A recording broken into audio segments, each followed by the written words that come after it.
नमो अरिहंताणं नमो सिद्धाणं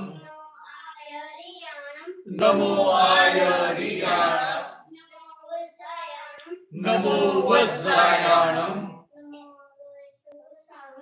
नमो लोये सव साहुणं ऐसो पंचनमुक्कारो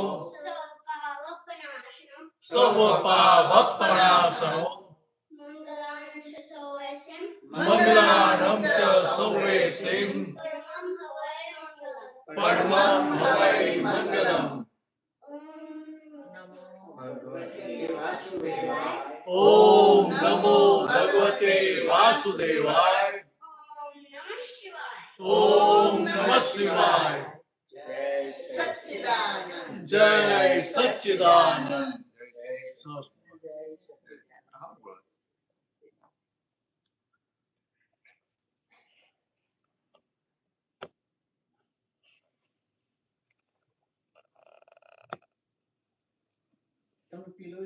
ના ફ્લેટ છે નીચે તો બરાબર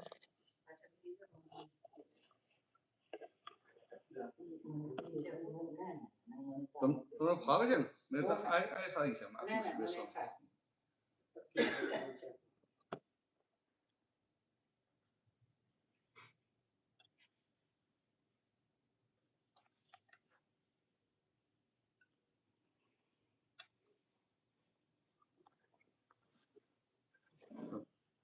બાબાને હોપી ના નહીં મોનિકા છે મારો એક ક્વેશ્ચન પૂછી લઉં હા પહેલા પછી તમે ચાલુ કરો પરમાણુને વજન હોય પૂતગલ પરમાણુનું વજન હોય તો જ્યારે હું આ બોડી છોડીને જાઉં ને બીજાના માતાના ગર્ભમાં જન્મ લઉં ત્યારે મારા કર્મોનો હિસાબ જે મારી સાથે લઈ જાઉં છું તે પરમાણુ સ્વરૂપ પરમાણુ હોય કે કેવી રીતના આવે એ છે ને એમાં એને પેલું કે છે કોઝલ બોડી કહે ઓકે કારણ શરીર એટલે કારણ શરીર આમ તો પૂતગલ કહેવાય રાઈટ અને કોઈ પણ પૂતગલ હોય ને એને વજન હોય ને હોય હોય એટલું બધું પેલું હોય ને માઇન્યુટ આમ કરે ગ્રામના એટલે 0.0000 કે ગ્રામ થાય ને એવી રીતનું હોય એટલે એ આમ વજન તો હોય પેલી રીતે નહીં આપણે જ્યાં વજન કહીએ ને આપણને હેવી આપણું પેલું દેખાય કે ભાઈ આપણો શરીર જેમ 50 60 65 70 કિલો વજન હોય ને એવું દેખાય પૂતગલ પરમાણુ હોય ને એનું વજન હોય પણ એ બહુ નાનું એટલે ના દેખાય આ ઇલેક્ટ્રોન ક્યાં દેખાય હવે આ ઇલેક્ટ્રોન છે એ ભગવાન જે કેવળ જ્ઞાન દેખાય એમાં તો બહુ ગ્રોસ કહેવાય એટલે ભગવાન જે ઓરિજિનલ જે પૂતગલ પરમાણુ કહે છે તો ઇલેક્ટ્રોન કરતા બહુ માઇન્યુટ છે આ તો આપણે સમજવા માટે ઇલેક્ટ્રોનને પરમાણુ કહીએ અને આને પરમાણુ કહીએ પણ આપણા જે પૂતગલ પરમાણુ શબ્દ તો ઓહો કેટલા વર્ષ કેટલો બહુ જૂનો શબ્દ જેમ સમય છે તો અત્યારે સેકન્ડ તો ક્યાં સેકન્ડ નાનો ભાગ કહેવાય પછી હવે અમુક પેલું આવ્યું એટલે આ મિલી સેકન્ડ એવું બધું બોલે અને આજે તીર્થંકર ભગવાને કહ્યું તો કે આ એક પૂતગલ પરમાણુ બીજા પૂતગલ પરમાણુ એક દિને ક્રોસ કરે ને એ ક્રોસ કરે હવે એ પૂતગલ પરમાણુ કેટલા સૂક્ષ્મ હોય તેને ક્રોસ કરે સમય કેટલો ઓછો જાય બહુ જ આમ એકદમ ક્લો જાય પણ પછી એની સામે જે વાત મૂકી કે આ કેવલી ભગવંતો હોય તીર્થંકર ભગવંતો હોય એમની જાગૃતિ ક્યાં સુધીની હોય તો કે આ સમયના લેવલ સુધીની હોય એટલે પૂતગલનું એક પરમાણુ બીજા પરમાણુ ક્રોસ કરે પરમાણુ એટલું સૂક્ષ્મ એટલે ક્રોસમાં કેટલો ટાઈમ જાય એટલે આ સેકન્ડ તો એનો બહુ મોટો ભાગ કહેવાય જાડો ભાગ કહેવાય તો કે ભગવાનની જાગૃતિ એ લેવલની હોય એટલે એ લેવલ સુધીનું એમને દેખાતું હોય અને આપણને જે દેખાય એ જાડું જાડું દેખાય. એટલે કે આપણી જાગૃતિનું લેવલ કયું? Gross level. અને આ તીર્થંકર ભગવાન, કેવલી ભગવાન, તેમની જાગૃતિ એ એકદમ સટલ લેવલની, એટલે કે આ સમય સુધીની. એટલે જે પેલું શાસ્ત્ર છે ને સમય સાર, એની પરથી કે સમયનો સાર કાઢો. સમય સાર એટલે આ કેવળ જ્ઞાન ખુલ્લું થઈ ગયું. એટલે એ લોકોને જોઈ શકે એ લોકોની જાગૃતિ ત્યાં સુધીની હોય, એક એક પરમાણુ સુધીની. એટલે એ એક સમય પહેલા કંઈક બની ગયું, એમને રાગદ્વેષ ના હોય, જોવા જાણવા પણ જ હોય, એટલે જે બની ગયું એમના માટે ભૂતકાળ થઈ જાય, પાસ્ટ થઈ જાય, એમને કોઈ ઇફેક્ટ જ ના હોય. અને આપણે કલાક પહેલા થઈ ગયું એની ઇફેક્ટ હોય. એટલે આપણી જાગૃતિ કેવી હોય? ગ્રોસ લેવલની. જ્યારે એમની સમય સુધીની જાગૃતિ હોય. આપણે તો કલાકો, મહિનાઓ, વર્ષો સુધી જાય પાછળ. એટલે એની અસરમાંથી બહાર ના આવીએ. એટલે આમ જો તમે જેની વાત કરો તો આવી જ વાતો કાઢો કે જો તીર્થંકર ભગવાન હોય, આ તો આપણે બધી થિયરી આપણે બધાને સમજાવી છે કે ભાઈ આ પાછલા આવતા કર્મ બાંધે, આ આવતા ભોગવે, એટલે કે આ સ્વતંત્ર કરતા નથી, વ્યવસ્થિત કરતા ઉદય કર્મને આધીન કરવું પડે, બધું આપણે જાણીએ. પણ આ તીર્થંકર ભગવાન, કેવલી ભગવાન હોય ને, એ કોઈને પણ જુએ ને તો કે એમની જાગૃતિ એટલી બધી હોય કે એમની દ્રષ્ટિ પરમાણુ સુધી પહોંચે. આપણને તો પરમાણુ સ્કંદ દેખાય ને એમાં નંબર આવ્યો તો એ ના દેખાય, દૂર હોય તો નંબર આવ્યો તો એ ના દેખાય. તો કે આપણને તો સ્કંદ એટલે બધા કલેક્ટિવ પરમાણુ, ભેગા થયેલા પરમાણુ. એમની જાગૃતિ એટલી બધી હોય કે એમને એક એક પરમાણુ દેખાય. હવે આપણે જ્યાં જોઈએ તો મને એવું દેખાય કે ભાઈ આ દિલીપભાઈ છે, એવું દેખાય ને.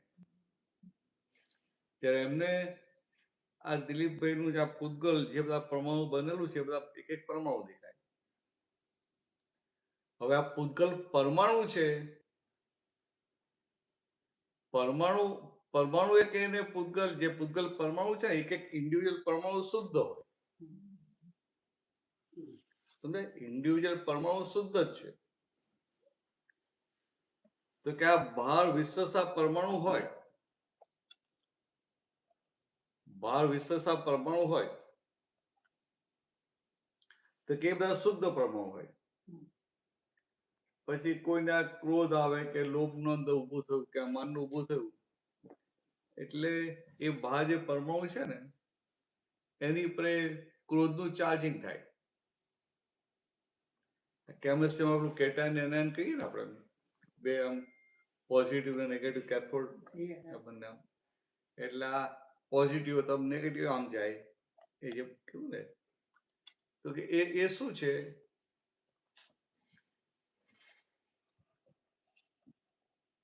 તો કે આ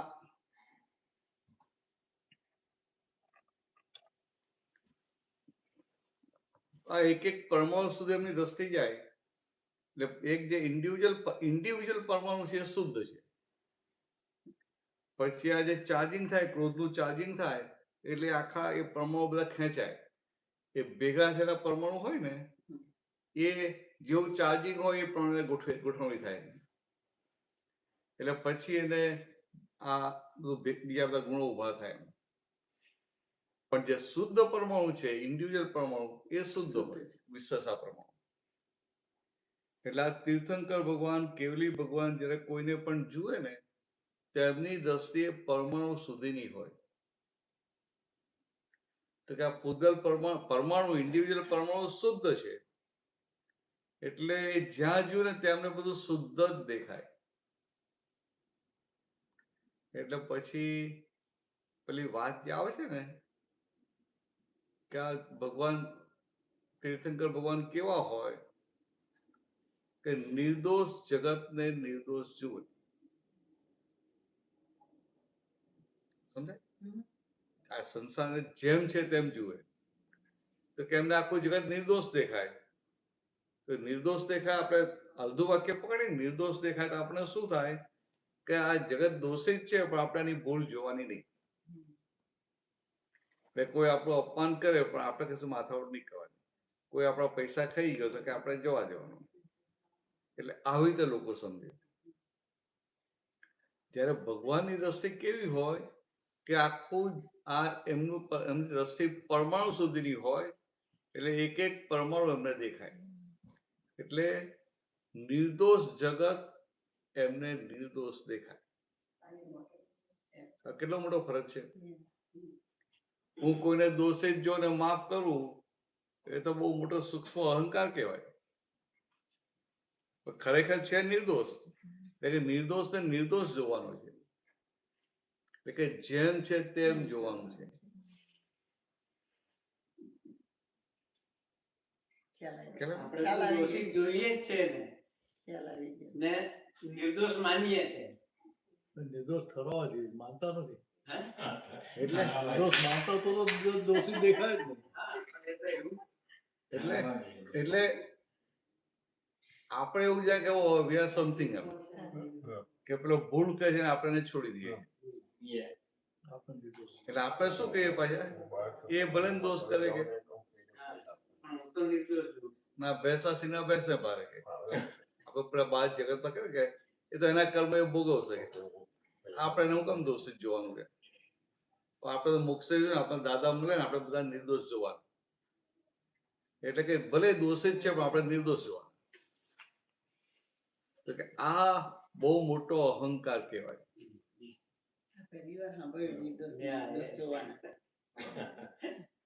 તો આપણે બોલે કે જેવી વાત કરવાની કે ખરેખર બહુ મોટી વાત થઈ.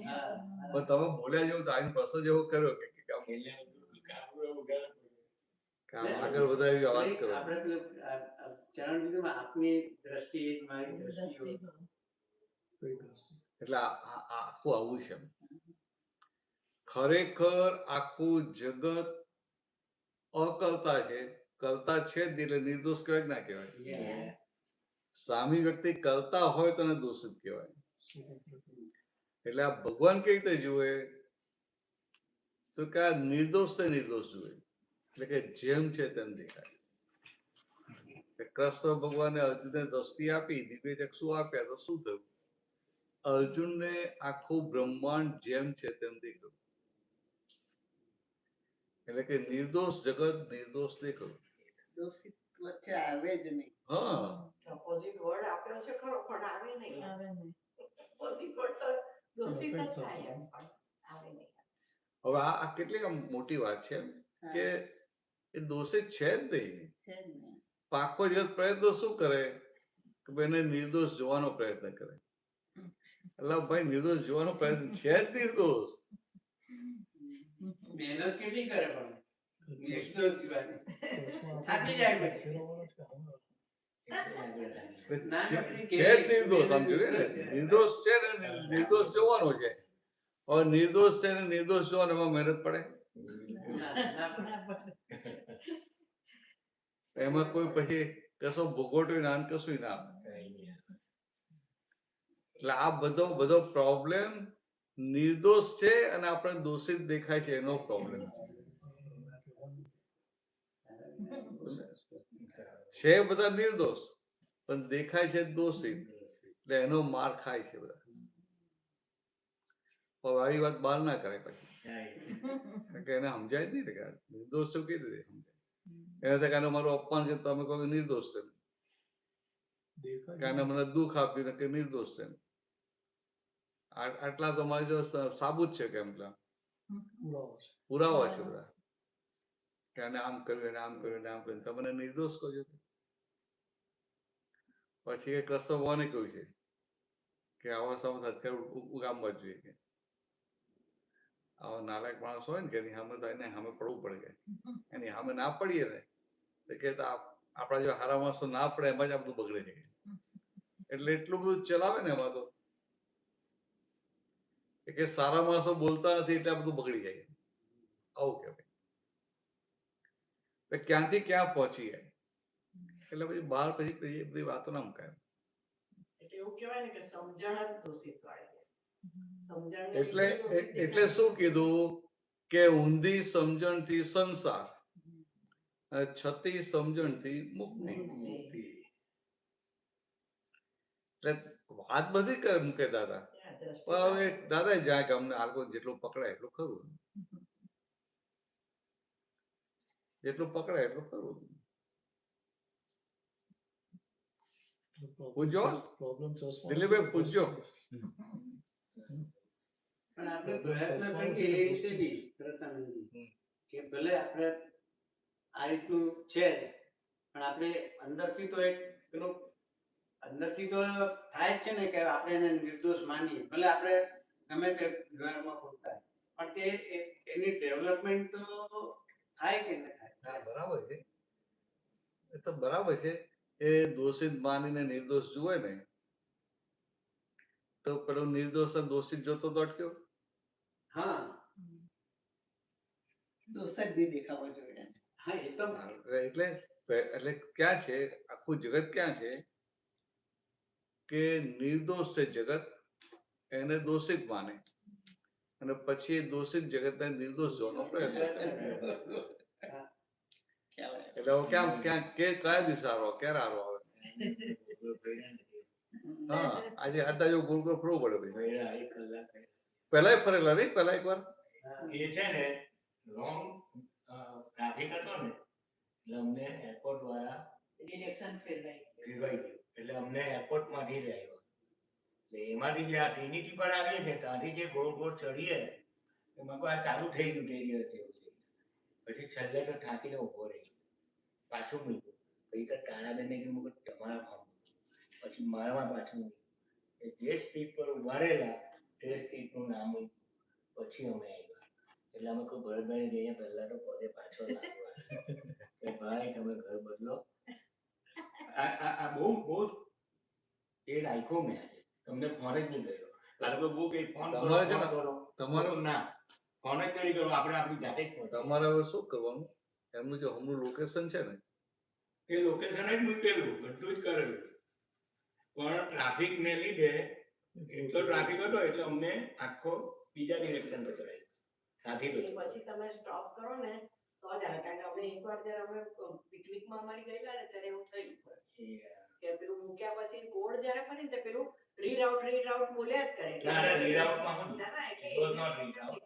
પરફેક્ટ જ રહી અંદર આવ્યા ને પછી બરોબર તમારા કોમ્યુનિટીમાં સારું છે. સારું છે, તમે કોઈ વ્યક્તિને દોષિત જીપીએસ જ જુઓ છો. ખાલી ભરતભાઈને એટલું જ કે ઘર બદલી કરો. ખાલી ઘરની મદદ. છેલ્લે મેં કીધું કે હું તમને દોષિત જોતો જ નથી, ખાલી ઘર બની પગે લાગ્યું ઘર બદલવાનું. એવું હોય ને એવું મને તમને ફેરવાય ને કદાચ ઓરિજિન તમને એવું હોય કે તમે એવું હા, હા એ એવું મને એવું મને મારાથી આવા એવું નથી. આજે છે ને બે ઇન્સિડન્ટ હમણાં જ બન્યું. ડોક્ટરની એપોઇન્ટમેન્ટ હતી, મારે કોલોનોસ્કોપી કરાવવાનું ને એનું ફોલોઅપ હતું. તો 3 વાગ્યા હું 2:45 પહોંચી ગયો, તો મને 2:45 પાછેટા મને અંદર લઈ લીધો. 1 કલાક થયો, પેલી કેબિનમાં અંદર બેહાડીને બેન ગઈ, એની પાસે કે નર્સ આવે નહીં. નરેન્દ્રભાઈ બહુ ટફ કર્યું. તમારે 4 વાગે નીકળવાનું. પછી મને ભરતભાઈ દેખાયા કરે.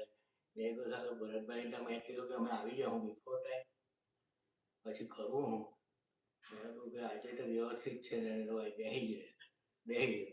બીજું કર્યું કઈ નહીં, ખાલી જરાક ડોર ઓપન કરીને જોયું કે ડોક્ટર આવવાના છે કે શું છે કે કંઈ બીજું કંઈ આમને એટલે પેલી એની ફર્નેસ વાળી મને જોયો કે we are late, doctor is late today. હતા તો ખરા ડોક્ટર તો મને અંદરથી જેવા જ મળેલા, પણ એમ કે there are so many patients. એટલે મેં કહું કે કઈ વાંધો નહીં. પછી 10 મિનિટ રહીને આવ્યા. એટલે હું ઘરે જ કેટલા વાગે આવ્યા, આ લોકો તો આવી ગયેલા હતા. તારાબેન ને ભાઈ આવી ગયેલા હતા. એટલે એવું થયું. એટલે એ ધ્યાન રાખજો. બરાબર છે. એટલે આ બધા સંજોગો આપણું જ્ઞાન પાકું કરે. હવે જો આ બીજું દાદા કહે છે કે આ દુનિયામાં તમને જેટલા જે સંજોગો ભેગા થાય છે ને, એક સંજોગ જ્ઞાન પાકું કરો તો બરાબર છે, પણ એક સંજોગ તમને મોક્ષ તરફ લઈ જવા માટે આવે. આ જો કેવી મોટી વાત છે કે એક સંજોગ તમને મોક્ષ તરફ લઈ જવા આવે. તમને ગમતો હોય કે ના ગમતો હોય, દુઃખનો હોય કે સુખનો હોય, પણ એક સંજોગ મોક્ષ તરફ લઈ જાય.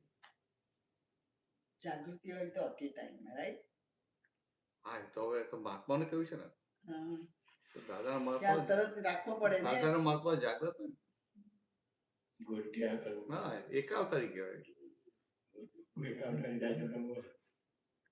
એકાવતારી કહેવાય, સહાયક સંકેતધારી કહેવાય, જ્ઞાની કહેવાય, જાગ્રત જ. થોડી તો જાગૃતિ આગી પાછી થાય, એમ પાછી આવી જાય. સત્સંગી બાકી થાય. પણ આ તો શું કે કઈક એવું ભારે હોય ને ત્યારે એટલે દાદા કે ને પ્રભુ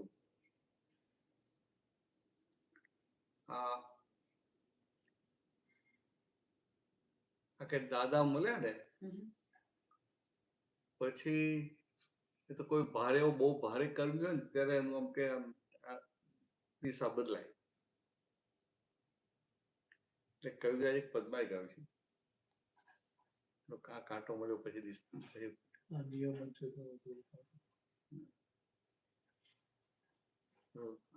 બદલાય નહીં.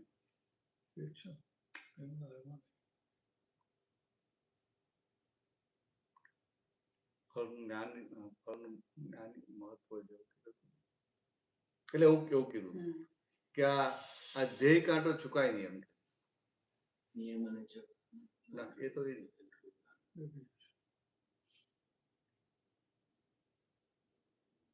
તો કે આ જ્ઞાની મળ્યા પછી આ મારી દિશા બદલાય નહીં. એટલે આપણું હોડીના લક્ષણ, હોડીમાં હોય ને, હોડીમાં પેલું જે પેલો એનો હોય ને આવી એને જે દિશા, એ દિશાને સાચવી રાખે. કંઈક આમ તેમ આગો બાજુ થાય પણ એ દિશા સાચવી રાખે. એટલે દિશા જે હોય ને એને કંઈક કહેશે ને હોડીમાં, એના માટે એ શબ્દ વાપરો. હા, ધ્રુવ કાંટો. એટલે પદ્મા પર કવિ લે કે આ જ્ઞાની સત્પુરુષની ચરણનું મહાત્મ નીચું એમાં. એટલે કે આટલું જોયું કે આ જ્ઞાની મળ્યા પછી દિશા બદલાય નહીં. કે આ જ્ઞાની મળ્યા પછી બુદ્ધિ ખરી ને, બુદ્ધિ, અને પછી આ પાંચમા આરાની બુદ્ધિ, કલયુગની બુદ્ધિ. એટલે કલયુગની બુદ્ધિ ક્યારે ભમાવી તેને ખબર ના પડે. અને વ્યવહારમાં એટલો જાગૃત નથી, વ્યવહારમાં એટલો જાગૃત નથી એટલે ગમે ત્યારે ગમે તેની વાતમાં આવી જાય. એટલે કોઈની વાતમાં આવી જાય. આ ધર્મમાં કેવું હોય કે પેલું બાઉન્ડ્રી બનાવે, બાઉન્ડ્રીની બહાર જવા ના દે. દાદા બોન એકલા એવા પાક્યા કે અમને બાઉન્ડ્રી જ બનાવી નહીં. અને ઉપરથી શું કીધું, કોઈ કેમ દાદા હું તો પેલા આમ કે આ વૈષ્ણવ કરતો હતો કે આમ આ કરતો કે આ કરતો, હવે મારે ત્યાં જવાનું કે નહીં જવાનું? દાદા કે જજો ને ભાઈ, તમે ત્યાં જશો તો તમને ખબર પડશે કે આ મને શું પ્રાપ્ત થયું. પછી એમની વાત કેવી આમ કે આટલા બધા છે, આટલા બધા ધર્મો છે, આટલા બધા સંપ્રદાયો છે, આટલા બધા ગુરુઓ છે, અને બધા જ એવું કહે ભાઈ મારા ગુરુ તો બહુ સિદ્ધ છે, મારા ગુરુ એટલા એવું એ વાતો કરે ને. એ વાત કે તો જ ત્યાં ટકી રહે ને. એટલે કે આમ અમે તો કન્ફ્યુઝ થઈ જઈએ કે આમાં સાચું કોણ હોય.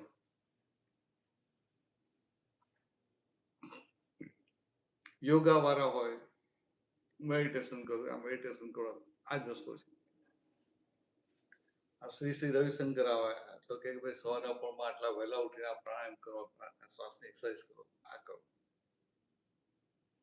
ગીતા વાળા હોય તો એની વાત કરે. બ્રહ્માકુમારી હોય તેની વાત કરે, વૈષ્ણવ હોય તેની વાત કરે, જૈનો હોય તેની વાત કરે, તો બધા પોતપોતાની વાત કરે અને વાત એવી રીતે કરે કે બસ આ તમે પકડ્યું ને તમારું કામ થઈ ગયું. પણ માણસો એટલા બદરીક ને કે કોઈ પૂછે ને કે તમારામાં કોઈનું કામ થયું છે, તમારાથી કોઈનું કામ થયું છે, પૂછે નહીં. એટલે દાદા શું કે છે કે આપણે ખુલ્લા દિલે ઓપન એમ કે બ્રોડ ખુલ્લું મન રાખી ખુલ્લા મનથી બધે જવાનું અને પોતાનું ઓબ્ઝર્વેશન કરવાનું કે ક્યાં જવાથી મારી અંદર રહેલા આ ક્રોધમાન માલો ઓછા થાય છે, ક્યાં જવાથી મને આ મતભેદ પડતા બંધ થાય છે, ક્યાં જવાથી મને આ બધા નિર્દોષ દેખાવાની શરૂઆત થાય છે,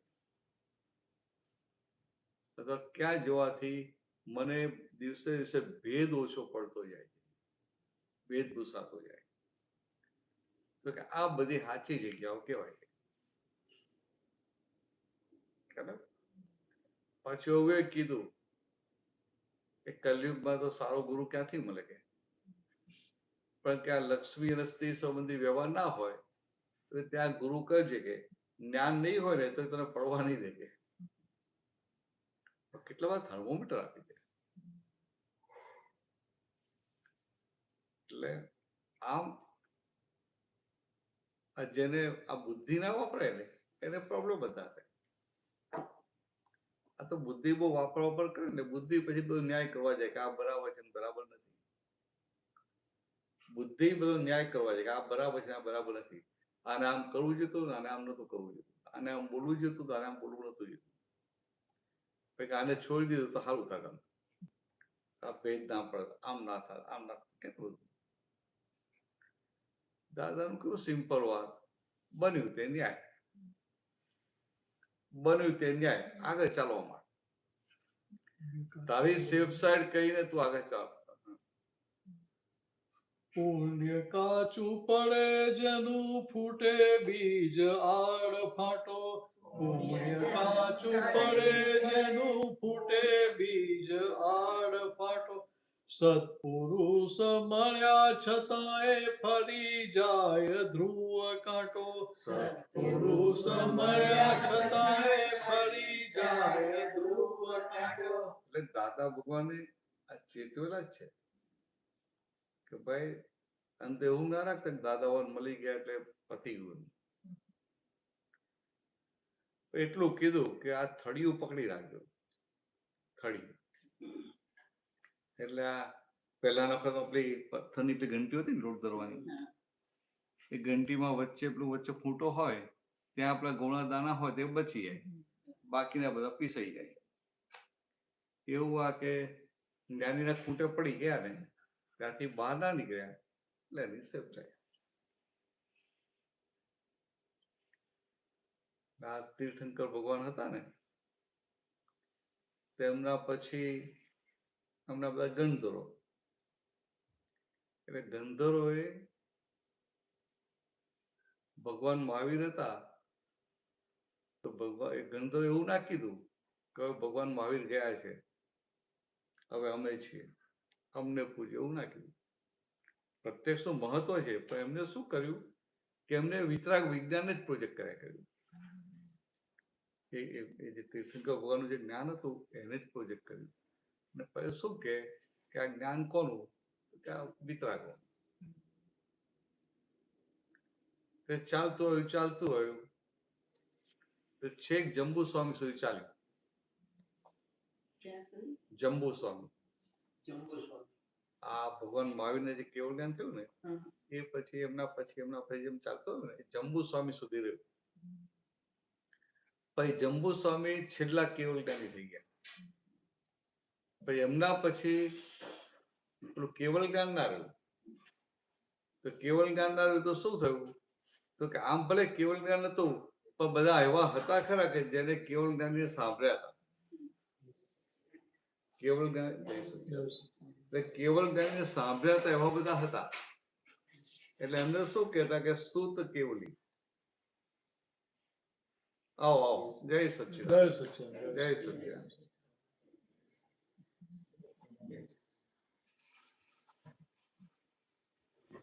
જય સચ્ચિદાનંદ, જય સચ્ચિદાનંદ. કમ્ફર્ટેબલી બેસી જજો, તો આપણું આ શોલ્ડર છે ને. આવો તો ભેગા થઈ આવો, ચાલો.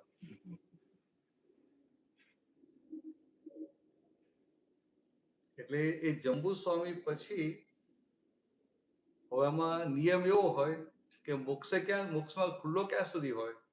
કોઈ કેવળ જ્ઞાની તીર્થંકર ભગવાન હોય અથવા કેવળ જ્ઞાની કોઈ હોય ને, કેવળ જ્ઞાની ભગવાન, ત્યાં સુધી મોક્ષમાં ખુલ્લો રહે.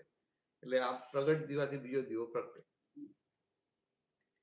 પછી જંબુ સ્વામી ગયા ને પછી જે આખું વાતાવરણ બન્યું એટલે કેવળ જ્ઞાન નું એ સંજોગ રહ્યો નહીં. પણ બધા એમને જે સાંભળેલા એટલે કેવળ જ્ઞાનની બધી વાતો થયેલી, એટલે કેવળ જ્ઞાન શબ્દ સાંભળેલું ખરું, એટલે એ બધું એમને ધારણ ખરું. હવે એક વખતે ધારણ શક્તિ એવી હતી, પછી ધીરે ધીરે પાઠ બદલાતી ગઈ. 700-800 વર્ષ ને પછી ભારે દુષ્કાળ પડ્યો, એટલે લોકો પાસે પૈસા આપણું અનાજ જ ના હોય, તો પેલા સાધુ માગવા જાય તો એને અંદર મનમાં દુઃખ થાય કે ઓહો મારે આગળ સાધુ આવ્યા, મારે કશું આપી શકાતું નથી. એટલે સાધુએ શું વિચાર્યું કે આ દુષ્કાળ પૂરો થાય ને ત્યાં સુધી આપણે જંગલમાં જતા રહીએ. તે બહુ મોટો ભયંકર 12 વર્ષનો દુષ્કાળ પડેલો. એટલે આ લોકો જંગલમાં જાય પણ નિયમ મારે કે ભાઈ ફ્રૂટ કે ફળ કે તોડી ના નાખે, નીચે પડે એ ખાય, એવું બધું. એટલે એમાં પછી એમની ધારણ શક્તિ પણ ઓછી થઈ ગઈ. શરીરને પોષણ ના મળે એટલે ધારણ શક્તિ ઓછી થઈ ગઈ. એટલે પછી એ બધા આચાર્યો વિચાર્યું કે હારું આપણી તો ધારણ શક્તિ ઓછી થઈ ગઈ, શું કરશો? અને આ ભગવાનના શાસ્ત્રો પુસ્તક રૂપે તો લખાયા જ નતા, ધારણ કરેલા જ છે.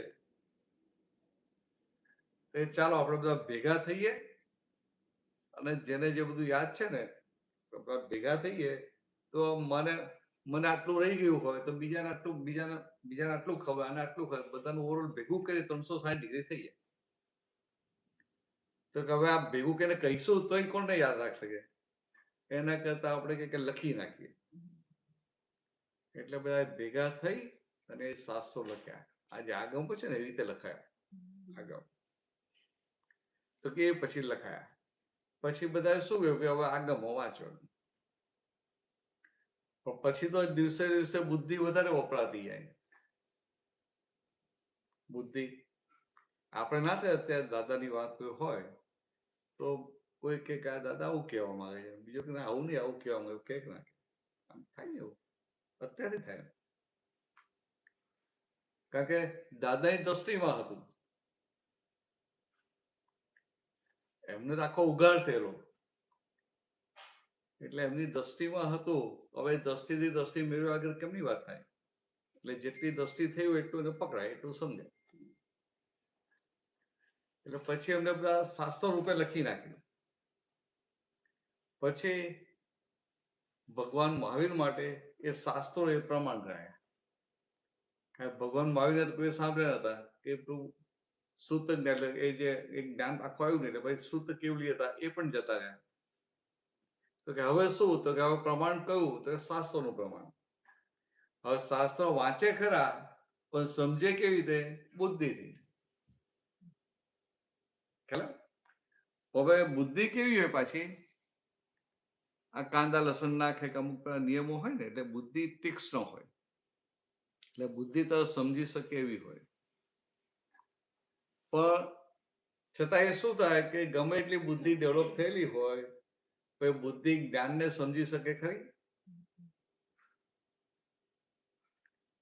દિલીપભાઈ સમજાય?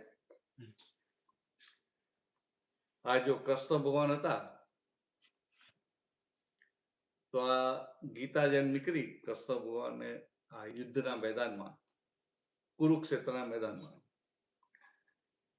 તો અર્જુનને પેલું યુદ્ધમાં પેલું ચક્કર માર્યું કે આ બધા તારા દુશ્મનો તારા મારવાના છે ને આ બધા તારા મિત્રો છે તારા રક્ષણ કરવાનું છે એટલે એને જોયું કે આ તો મારા જે દુશ્મનો છે તો બધા મારા પિતરીઓ છે, મારા પિતામહ છે, ગુરુ છે, મિત્રો છે, સગા સંબંધી છે, મારા આ બધા મારા છે, આ બધા મારા છે.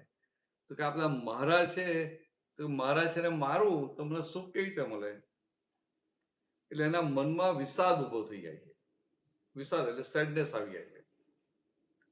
એટલે તો શું કરે ત્યાં રથમાં ગાંડી દોષો મૂકી દીધી છે, મારે લડવું નથી. એને પોતે સ્વતંત્ર રીતે નક્કી કરી લીધું પોતાની બુદ્ધિ. ભગવાન સામે હતા, ભગવાને ના પૂછ્યું કે હું લડવાનું બંધ કરું રાખવું, એને ડિસિઝન લઈ લીધું મારે લડવું નથી. હવે ગાંડી દોષ નીચે મૂક્યો, વાત કોની જોડે કરવી પડે? જે નજીકમાં જે વાત થાય ને, તો પેલા તો બધા દૂર હતા અને કૃષ્ણ એમના રથવાસતા હતા સામે. એટલે પછી અર્જુન કૃષ્ણને બધા પ્રશ્નો કરે છે. તો કૃષ્ણને પ્રશ્નો કરે એટલે કૃષ્ણ બધા ઉત્તર આપે. હવે જ્યારે અર્જુને પહેલો જ પ્રશ્ન કર્યો ત્યારે જ કૃષ્ણ સમજી ગયા કે અર્જુનને હું આ જવાબ આપીશ પણ એને સમજણ પડવાની નથી. અર્જુન ભલે કહીશ પણ એને સમજણ પડવાની નથી. પણ છતાં એ ભગવાન એટલે નિષ્ઠાથી સિન્સિયરિટીથી એને જેમ છે તેમ જવાબ આપતા જાય. સામે અર્જુન પણ બહુ ફાઇન હતો, એટલે કે સરળ હતો. એટલે અર્જુન કેવો હતો કે એને ભગવાન ઉત્તર આપે અને એને ના સમજાયું એટલે પાછો પ્રશ્ન કરે, એમાં ના સમજાયું એટલે પાછો પ્રશ્ન કરે, એમાં ના સમજાયું એટલે પાછો પ્રશ્ન કરે. એટલે કે પરિપ્રશ્નેન વારંવાર પ્રશ્નો કરતા કરતા કરતા આખી ગીતા બહાર આવી. બરાબર. હવે કૃષ્ણ પણ અર્જુનને આપવા શું માંગતા હતા? જ્ઞાન આપવા માંગતા હતા. સિમ્પલ છે દિલીપભાઈ, સમજાય? કૃષ્ણ ભગવાન ગીતામાં અર્જુનને જ્ઞાન આપવા માંગતા હતા. પણ અર્જુનને શું હતું કે કૃષ્ણ એ તો મારો કોઈનો દીકરો છે, મારો મિત્ર છે, એટલે એ જે કેસ હું સમજી લઈશ. કેવી રીતે સમજી લઈશ? તો મારી બુદ્ધિથી. એટલે અર્જુનનો પ્રયત્ન કૃષ્ણમાં જે જ્ઞાન આપતા હતા એ જ્ઞાન પોતાની બુદ્ધિથી સમજવાનો હતો. બુદ્ધિ કેવી હોય? બુદ્ધિ મર્યાદિત હોય, બુદ્ધિ લિમિટેડ હોય. અને જ્ઞાન જે ભગવાન જે જ્ઞાન આપવા માંગતા હતા એ અનંત હોય, ઇન્ફિનિટ હોય. એટલે અર્જુનનો પ્રયત્ન પોતાની મર્યાદિત બુદ્ધિથી આ અનંત જ્ઞાનને જાણવાનો સમજવાનો પ્રયત્ન હતો. કેમ કહીને સક્સેસફુલ થાય? એટલે ભગવાને બધું પીરસીશું ને છેવટે એની પુણ્ય બહુ હતી એટલે એના મોંમાંથી નીકળી જાય છે કે મતિ મૂઢા. હવે તો મારી મતિ મૂઢ થઈ ગઈ છે મારી, એટલે કે now my intellect is blunt and I can't understand anything. આવું એના મોઢેથી નીકળી જાય. એટલે ભગવાન સમજી ગયા કે આ અર્જુને હવે પોતાની બુદ્ધિને બાજુએ મૂકી. મારી બુદ્ધિ બહેર મારી છે, મને કઈ સમજાતું નથી. તો કે આ બુદ્ધિને બાજુએ મૂકી એટલે શું થયું? તો કે અર્જુન જ્ઞાન પામવા માટે પાત્ર થયો, એલિજિબલ થયો. એમાંય પાછો અર્જુન સમજીને નથી કહેતો. આમ એને કીધું કે ના મારી મતિ મૂઢ થઈ ગઈ છે એટલે એને એની બુદ્ધિની હાર સ્વીકારી લીધી. પણ સમજીને જાણીને તો ના, અજાણતામાં. ભગવાન તો શું કે કરુણારું હોય ને, દયાળુ હોય ને, એટલે મોટા મનના હોય. એટલે ભગવાન કે કઈ નહીં ચાલે, અજાણતા અજાણતા, પણ તે તારી બુદ્ધિની હાર સ્વીકારી તું પાત્ર થયો, જ્ઞાન પામવા માટે પાત્ર થયો. એટલે પછી એને આ દિવ્ય ચક્ષુ આપે છે. પણ આખા જગતનો પ્રયત્ન શું હોય? તો કે આ શાસ્ત્રો વાંચી, શાસ્ત્રોનું પ્રમાણ આપી અને બધી વાતો કરવી. પણ એને પોતાની અંદર પ્રકાશ થયો ના આપણે. ત્યારે દાદા ભગવાન કેવા શાસ્ત્રોની વાત ના હોય અને આમ ખુમારીથી કે ભાઈ અમે બોલીએ ને અમારી શાસ્ત્રો લખાશે. જગતમાં કોઈ બોલે તો અહંકારી કહેવાય, અહંકાર. પણ દાદા ને અહંકાર નતો. જેમ ભગવાન મહાવીર કેવળ જ્ઞાની ભગવાન કહેવાય, અહંકાર રહી. એટલે બોલ્યા એમાંથી શાસ્ત્રો રચાયા. સમજે? ભગવાન મહાવીર બોલ્યા એમાંથી શાસ્ત્રો રચાયા. તો ભગવાનની વાણી સમય અને ક્ષેત્રને આધીન હોય, અનુલક્ષીને હોય. એટલે એ વખતે સમય અને જે ક્ષેત્ર એને અનુલક્ષીને એના રેફરન્સમાં વાત હોય. હવે એ જ વાત હોય બીજી કોઈ જગ્યાએ ચોંટાડવા જવું તો મેર પડે, એ પઝલ સોલ્વ ના થાય, પઝલ સોલ્વ ના થાય. એટલે એને લઈને બધા કહે ખરા કે અમે બહુ મહેનત કરીએ, વાંચીએ, તપ કરીએ, ત્યાગ કરીએ, એટલો વાંચન કરીએ, ઉપવાસ કરીએ, પણ કઈ પરિણામ આવતું નથી. એટલે શું કે જાણીએ છીએ ખરા પણ રિઝલ્ટ આવતું નથી. જાણીએ છીએ ખરા પણ કે આચરણમાં આવતું નથી. પણ કેમ નથી આવતું એ કોઈ વિચાર્યું નહીં. પણ દાદા ભગવાનના નિમિત્તે આપણને સીધું જ્ઞાન મળ્યું. જ્ઞાન મળ્યું એટલે બુદ્ધિનું લાઈટ ઝાંખવું પડી ગયું. સમજે? બુદ્ધિનું લાઈટ આખું ઝાંખવું પડી ગયું.